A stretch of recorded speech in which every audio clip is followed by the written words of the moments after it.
Hello, bachcho. Let's read this question. So this question says, find the electric field at point P as shown in the figure on the perpendicular bisector of a uniformly charged thin wire of length L, carrying a charge Q.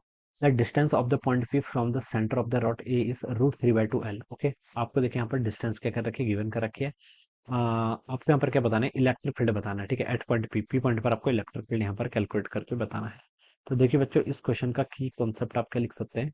The key concept of this question is our electric field. क्या लिख लीजिए आपका, electric field will be the key concept of this question. Alright, electric field इस question का आपका की concept हो जाएगा। तो देखिए बच्चों, यहाँ पर आपको इस तरीके से सिचुएशन गिवन कर रखी है। ठीक है, ये आपकी इस तरीके से क्या सिचुएशन आपकी गिवन कर रखी है।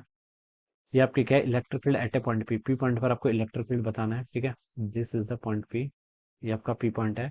On the perpendicular bisector, perpendicular bisector देखिए इसके टोटल लेंथ एल है, तो बाइसेक्टर है तो उसका मतलब देखिए आपका एल बाई टू लेंथ ही होगी। ये इसको देखिए इक्वल लेंथ पर क्या करेगा, आपको बाइसेक्ट करेगा। परपेंडिकुलर बाइसेक्टर बोल रखा है। ठीक है, of a uniform charge thin rod of length L के इक्वल है, कैरिंग ए चार्ज क्यू। इस पर चार्ज कितना आपका क्यू के इक्वल है। ठीक है, इस रॉड पर आपका क्यू चार्ज क्या कर रखा है, आपका यूनिफॉर्मली डिस्ट्रीब्यूटेड है। ठीक है, ये भी क्वेश्चन में बोला हुआ है। तो आपको electric field at A distance P पर बताना है। ठीक है, from the centre of the rod. ठीक है, और ये डिस्टेंस बच्चों आपको क्या दे रखी है, एक इक्वल दे रखी है, और ए की वैल्यू भी आपको क्वेश्चन में गिवन कर रखी है। ठीक है, तो देखिए बच्चों, इलेक्ट्रिक फील्ड का फॉर्मूला यूज कर लीजिए। इलेक्ट्रिक फील्ड देखिए कोई फाइनाइट रॉड की, कोई अगर आपकी फाइनाइट लेंथ की रॉड होती है तो इसके कारण देखिए इलेक्ट्रिक फील्ड का क्या फॉर्मूला होता है, के E lambda divided by R. R क्या डिस्टेंस होती है, यहाँ पर डिस्टेंस किसके इक्वल है, एक इक्वल है। टाइम्स कितना होता है आपका, sine theta one plus sine theta two. क्या होता है, sine theta one plus sine theta two. ठीक है, ये आपका एक बहुत ही स्टैंडर्ड फार्मूला है, this is a very standard formula. ठीक है, ये आप लिख सकते हैं। ठीक है, ये थीटा वन थीटा टू क्या है, देखिए मैं बता देता हूँ। थीटा वन थीटा टू आपके देखिए ये एंगल्स होते हैं। ठीक है, ये जो एंगल बनना है ये आपका थीटा वन हो जाएगा। इसके साथ जो एंगल बना रहा है ये एंगल कितना हो जाएगा, आपका थीटा टू हो जाएगा। ठीक है, ये आपका थीटा वन और थीटा टू होते हैं।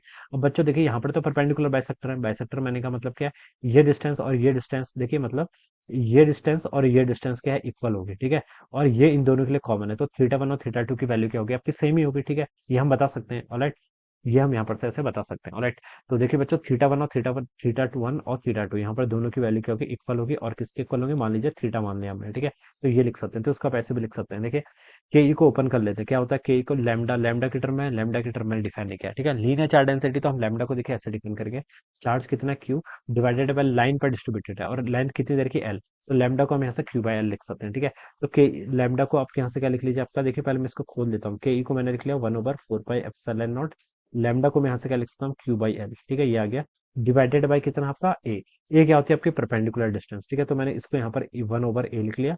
अब क्या बच गया आपका, sine theta one plus sine theta two. Theta one theta two equal है, तो उसको आप क्या लिख लीजिए, सिंपली टू साइन थीटा। और ठीक है, टू क्या लिख सकते हैं, साइन थीटा। अब देखिए बच्चों, आप यहाँ से साइन थीटा की वैल्यू क्या कर लीजिए, कैलकुलेट कर लीजिए।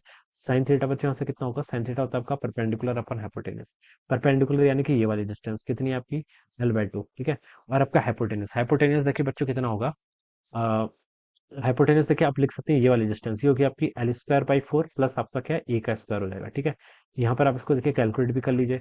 ये आपका L square by four, A की वैल्यू आपको क्वेश्चन में गिवन करेगी कितनी, root three by two L के इक्वल। ठीक है, तो इसका स्क्वायर करेंगे तो कितना होगा आपका, थ्री बाई फोर एल का स्क्वायर।